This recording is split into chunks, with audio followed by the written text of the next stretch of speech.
Como você começou a sua carreira, a tua vida artística, de onde surgiu essa sua inspiração?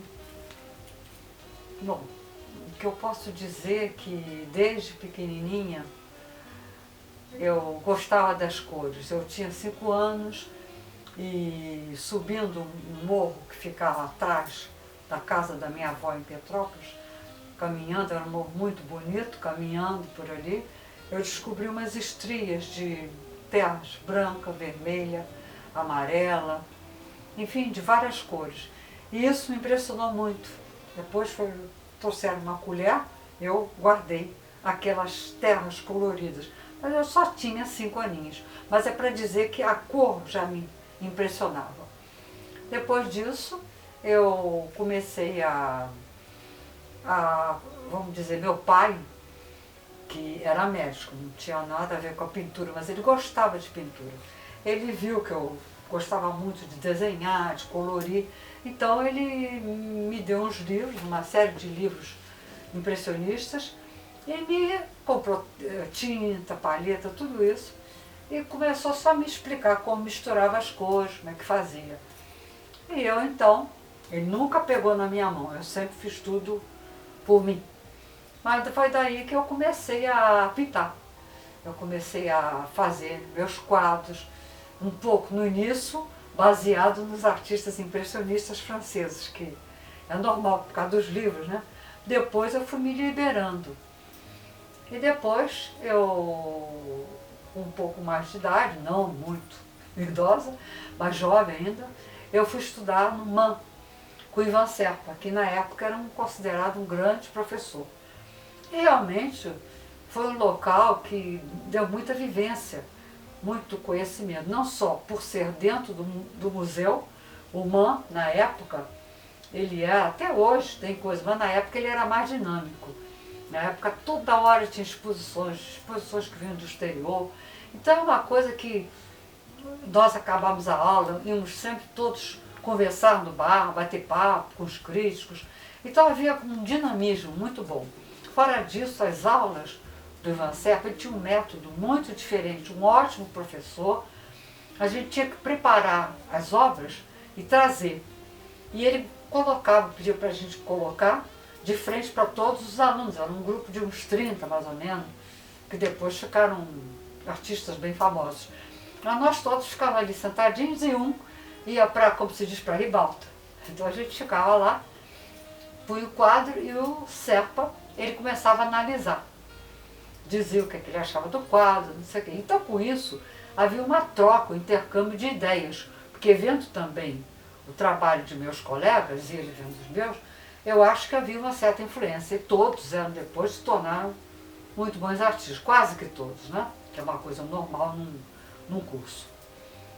Então, vamos dizer que eu estudei lá durante um certo tempo, e em seguida eu pedi bolsa de estudo do governo francês. E eu ganhei, em 68. Foi o ano, vamos dizer, que houve um quebra-quebra muito grande lá em Paris. Começou em Paris. A revolta dos estudantes. Isso da minha geração. A revolta dos estudantes, em 68, começou em Paris.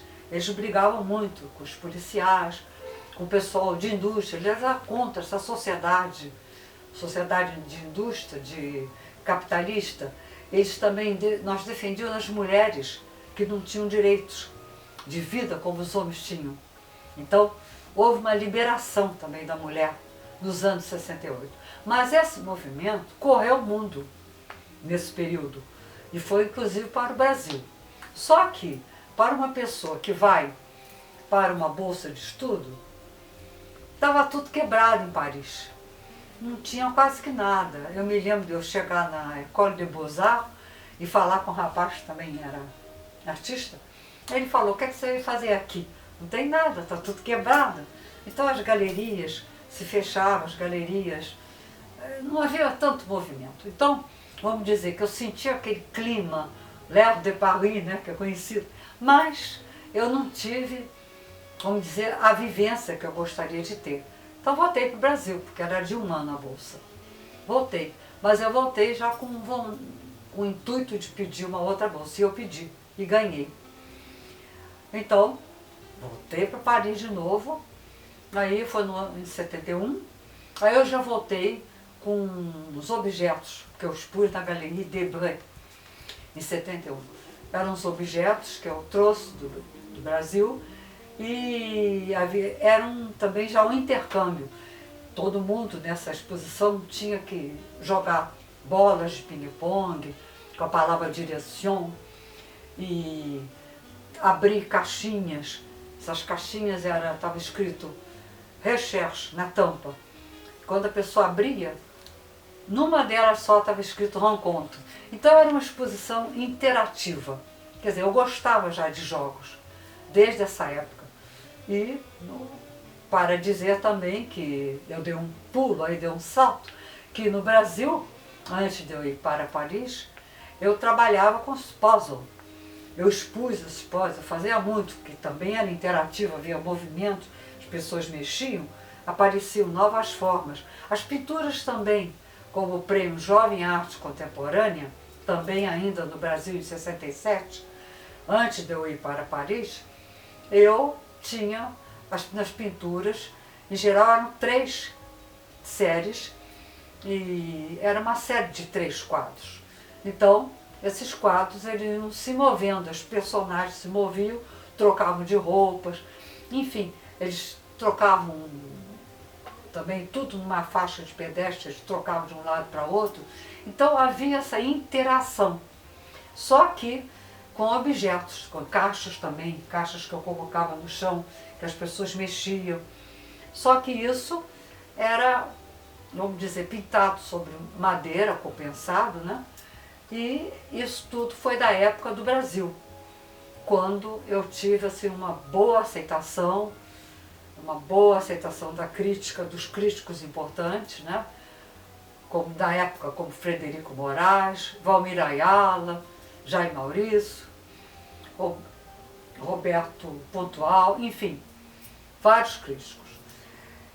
E para voltar, porque eu fiz um salto de Paris para o Brasil, mas para voltar para Paris, quando eu levei esses objetos, a exposição foi toda também interativa. O pessoal mexia em várias coisas. Então, para dizer que era um período que eu gostava, como até hoje eu gosto, dessa interação, desse jogo entre o espectador e o que eu crio.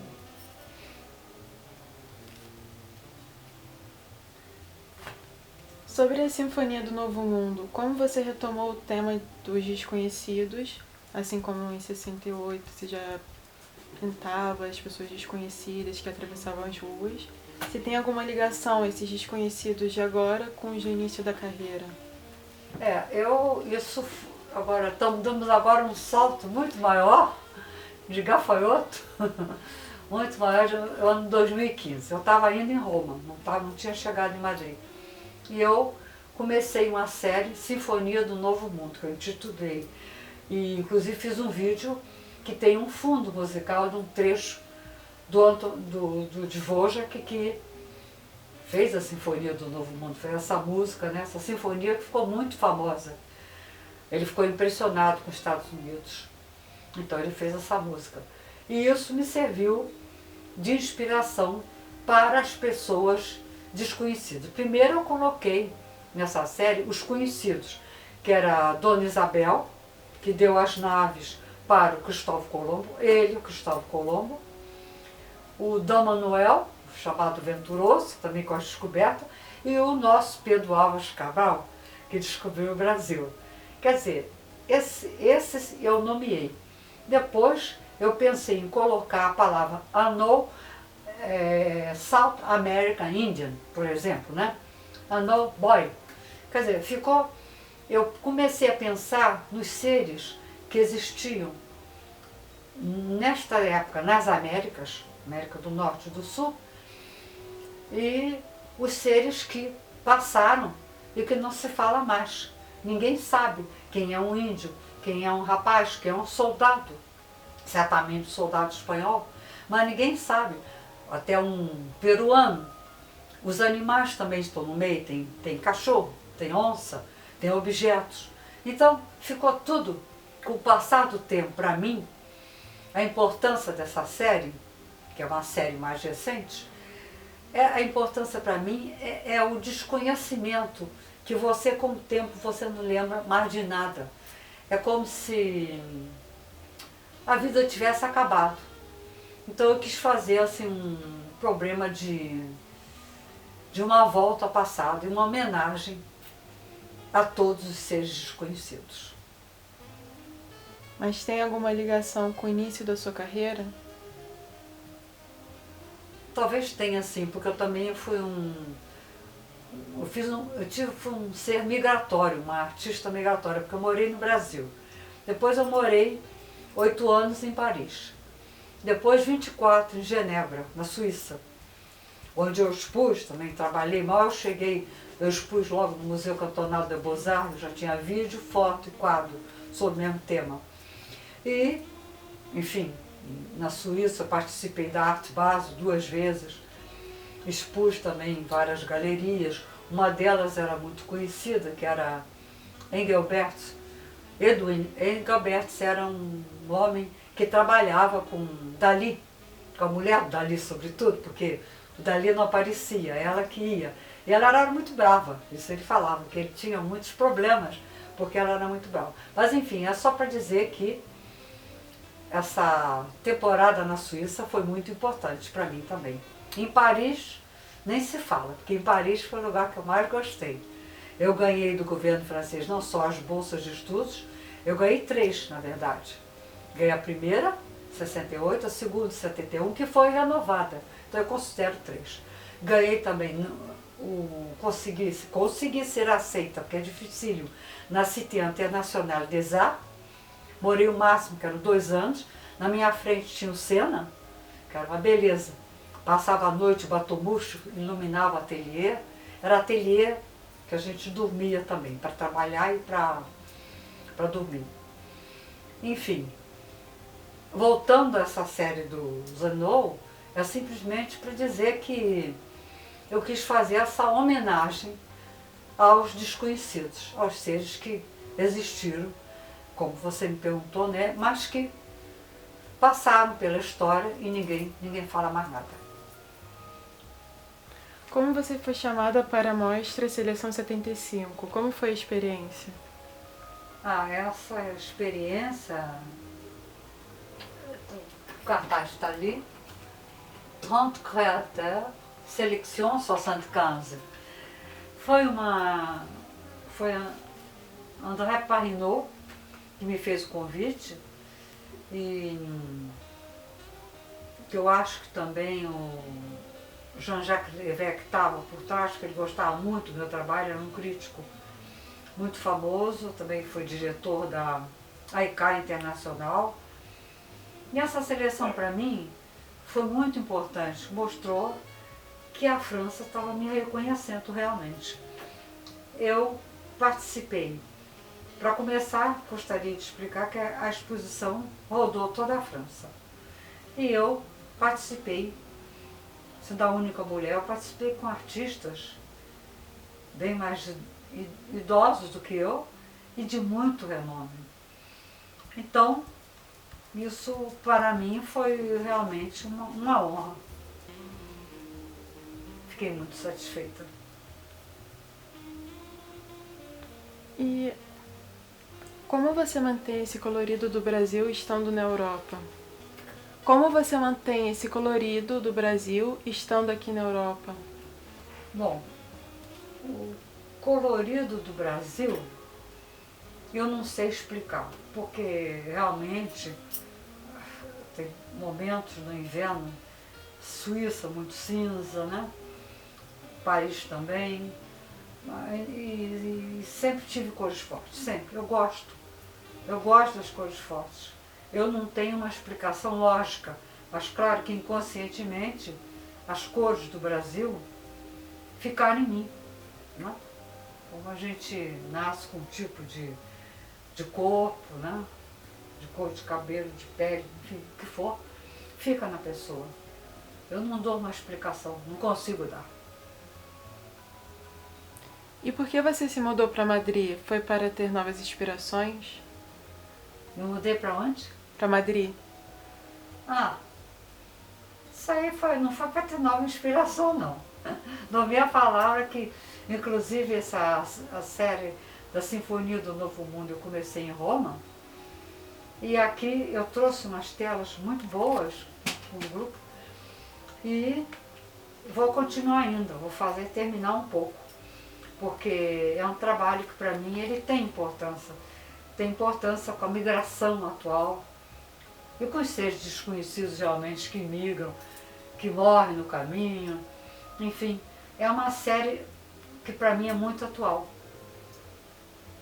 Então mas o motivo de estar em Madrid, eu não sei, talvez seja mais da parte do meu marido, que eu gostaria de ir para Viena.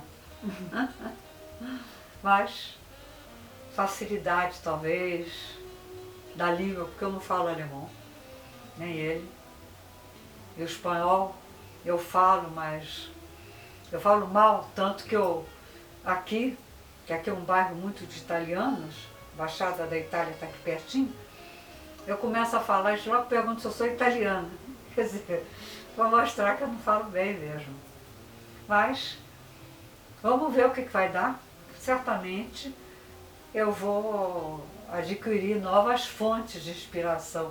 Uma delas que eu já posso dizer, mas que eu ainda não trabalhei, quem trabalha com isso é minha filha, que é professora na Universidade de Zurique. Mas ela trabalha com a arte Mudejar, que é a arte dos árabes que vieram aqui para a Espanha e que influenciou muito a Espanha. E também um pouco foi em outras partes da Europa. Eu gosto muito dela, acho muito bonita. Embora não tenha imagem, figuras, vamos dizer, figuras. Mas essas cores, essas formas entrelaçadas, me faz até lembrar um pouco a Irlanda, com aqueles trabalhos que eles faziam, porque eu estive na Irlanda. E na Irlanda eu fiz uma série, aqui tem um menu, eu fiz uma série de trabalhos sobre a Irlanda, que eu adorei. E essa arte espanhola, né? Eu digo espanhola, mas dos árabes na Espanha, ficou até hoje, é uma coisa bem típica daqui. Talvez eu acredito que isso possa vir a me influenciar, mas eu ainda não tive tempo, estou aqui há muito pouco tempo, problema de mudança, outras coisas, eu não posso dizer nada. E qual foi o país que te deu mais inspiração? Expressão? Inspiração. Inspiração. Ah, tudo. Foi tudo igual. Foi tudo igual, porque o Brasil, eu adorava ver os camelôs, o pessoal assim, vendendo as coisas que a gente chama de cafona, eu gosto muito. Eu estou sempre comprando alguma coisinha aí, baratinha, que ninguém liga, mas eu gosto disso. Isso do Brasil. Já o meu trabalho tinha uma certa cafonice, vamos dizer que era um trabalho popular, um trabalho social, era um trabalho social, uma crítica social, ao mesmo tempo irônica, mas popular. Paris, eu já fui esfriando um pouco, mas vamos dizer que eu retomei a imagem do Brasil através de imagens que ficavam colocadas na parede. Como a gente compra esses cartazes enormes, coloca uma paisagem, a natureza mesmo, né? Coloca na parede para trazer a natureza para dentro da casa, porque naquela época, mesmo hoje, o homem está um pouquinho afastado da natureza. Então, em Paris, eu mantive um pouco, no início, a natureza do Brasil, como forma de lembrança, de cartaz. Mas deixando sempre a luz solar bater.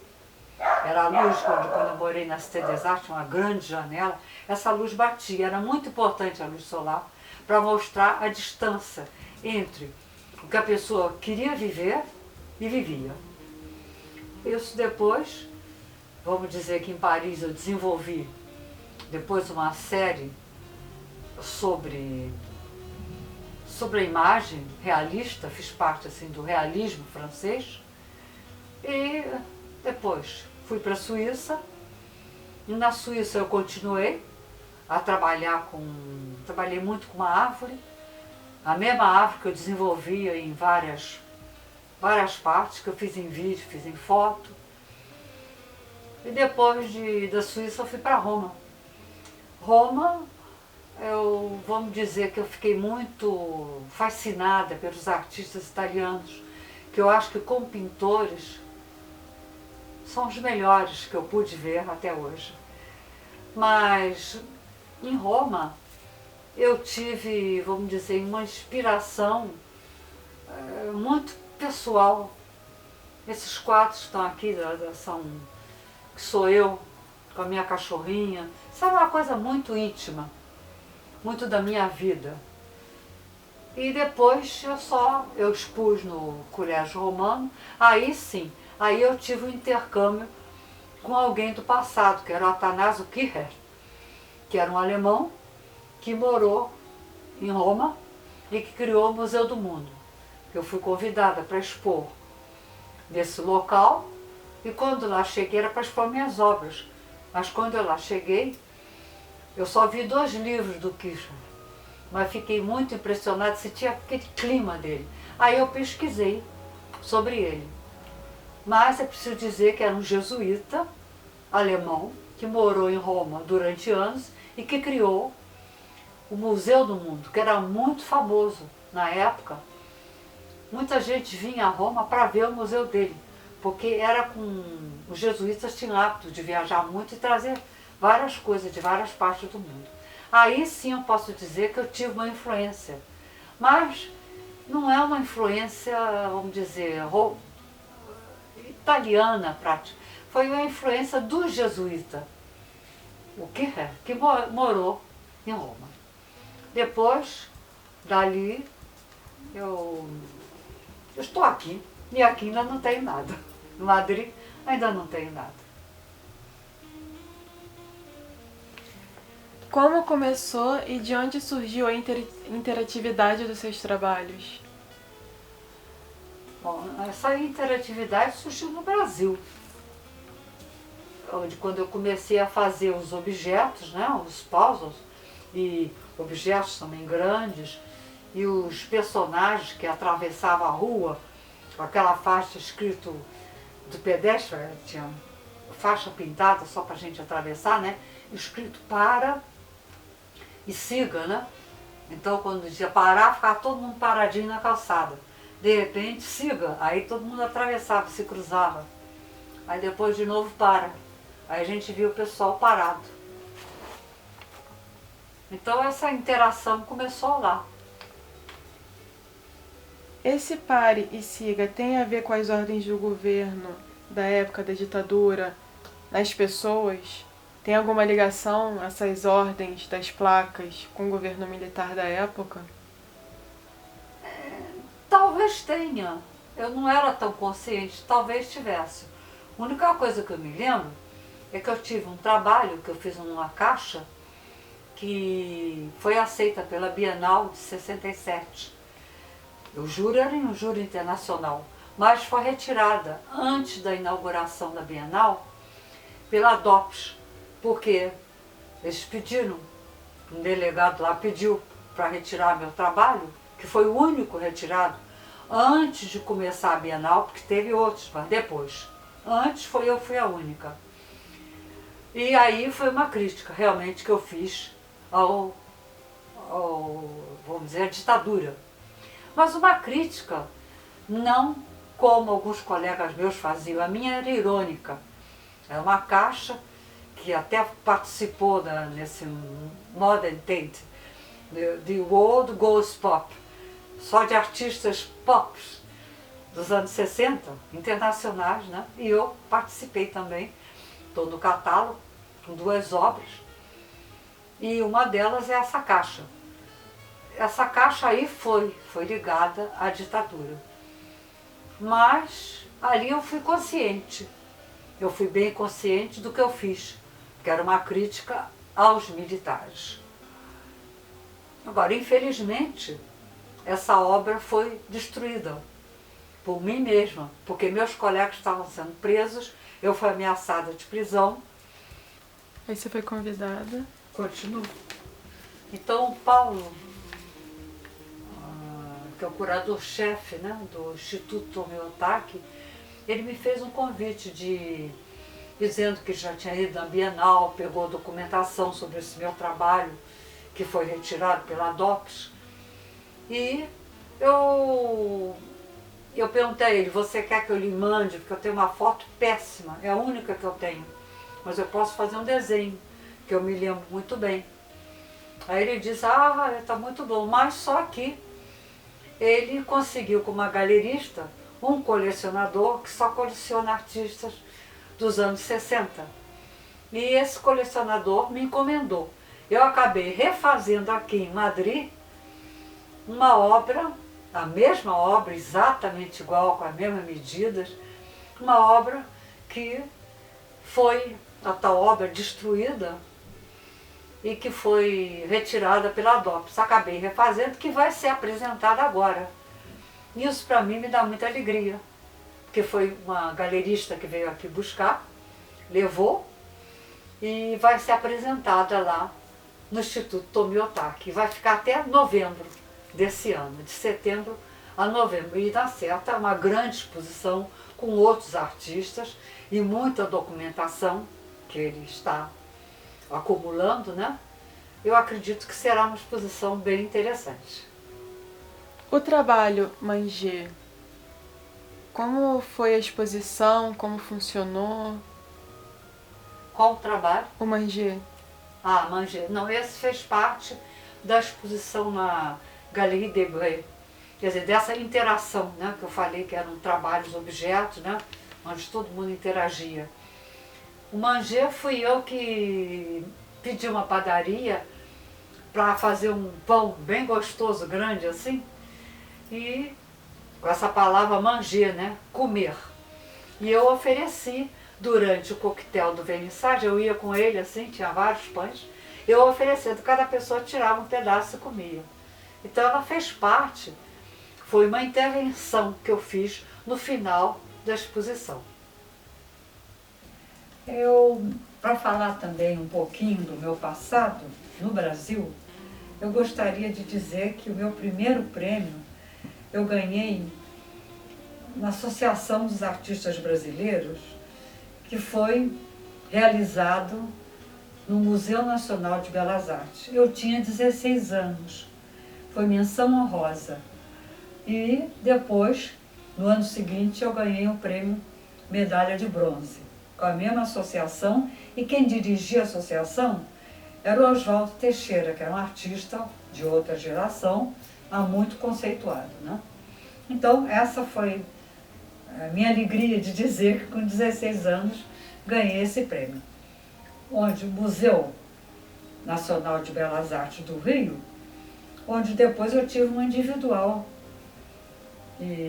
que foi o Surroundings, que eu falava sobre um envolvimento entre personagens, vamos dizer, italianos, tipo do Caravaggio, e cangaceiros brasileiros. Mas aí foi uma individual. Quer dizer, dois pontos diferentes, uma realizada nos anos 2000 e a outra foi um prêmio quando eu tinha 16 anos.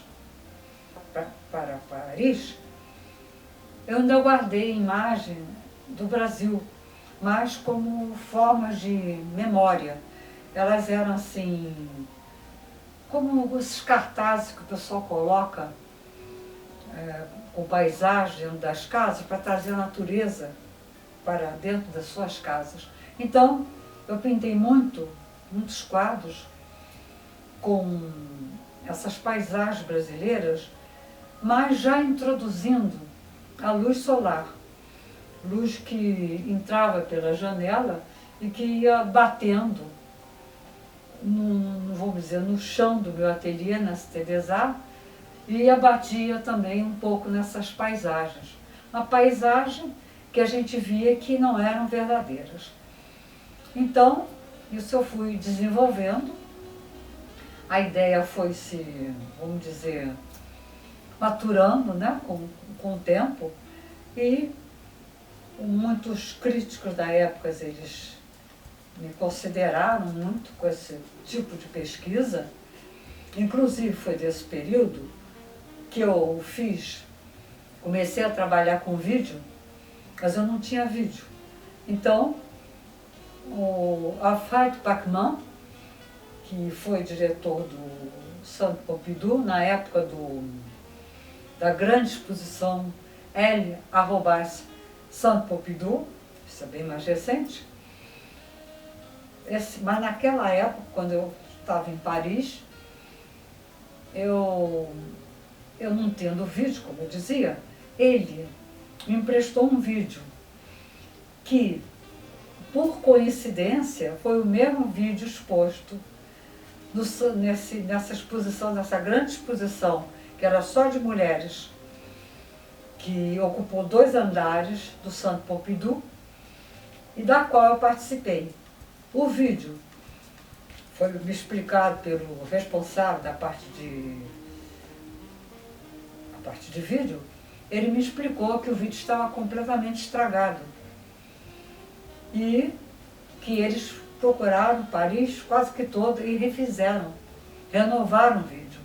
E foi isso que eles fizeram, me puseram para eu, enfim, participar dessa grande exposição.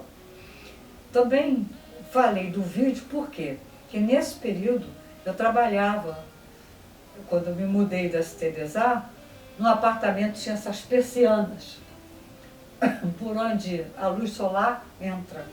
Eu deixava assim a janela aberta, e aquelas persianas estavam semi-aberta, e a luz solar ia entrando, batendo na parede, mas o vídeo, por exemplo, é só de movimento. Mas eu ia na pintura, eu também colocava imagens de paisagens, mas com essa luz solar que entrava pela janela. Aí já eram, não com a forma que eu tinha na Cité des Arts, porque na Cité des Arts, como dizem os franceses, eram grandes baies vitrées, quer dizer, eram janelões enormes, né? Mas já no apartamento que eu aluguei, com essas persianas, que se chamam jalousie em francês, era tudo estreitinho. Foi daí que surgiu o meu vídeo. E foi daí que eu fiz muita pintura. Pinturas das quais eu fui desenvolvendo, vamos dizer, a luz que fazia desaparecer a imagem. Aliás, quando eu me mudei de Paris para Geneve, eu comecei a fazer trabalhos com uma árvore. Essa árvore foi uma árvore que eu fotografei em Paris. E foi uma coisa rara, um céu belíssimo, que é raro ter um azul como aquele, daquele dia. Eu fiquei impressionada, corri, peguei a máquina fotográfica e bati foto de uma árvore muito bonita, que era no prédio, e da nuvem, branca, uma nuvem só, passando com aquele fundo azul fortíssimo, que você só vê, vamos dizer, nas montanhas da Suíça, ou então no Brasil, em alguns lugares também, porque não é todo lugar que tem só azul, não. Por exemplo, o Rio de Janeiro não tem um azul muito bonito, não, por causa do mar, que traz aquela maresia. Mas, enfim, vamos dizer que esse azul forte é um azul que você não encontra em qualquer lugar, nem em Paris. Então, por isso eu fotografei e guardei a foto. Mas aí foi período de mudança. Nos mudamos para Geneve. Em Geneve é que eu fiz a pesquisa da árvore. A árvore começou a ficar, como esse quadro aqui atrás, eu comecei a dividir a árvore em pedaços. Eu colocava a árvore com essa nuvem, o céu bem azul, dentro de um outro céu, como aqui. E isso eu comecei a pesquisar e fiz vários quadros, inclusive um que pertence à coleção Nestlé, que é uma sériezinha de 3, e onde começa com as faixas, aí já não é mais a luz solar, mas veja que a ideia se desenvolve também. Não é a luz solar, mas ali é vamos dizer, é a árvore que vai aparecendo em tiras e as tiras vão desaparecendo até não ter mais nada. Então eu utilizei essa árvore para desenvolver uma ideia que eu tinha começado já em Paris.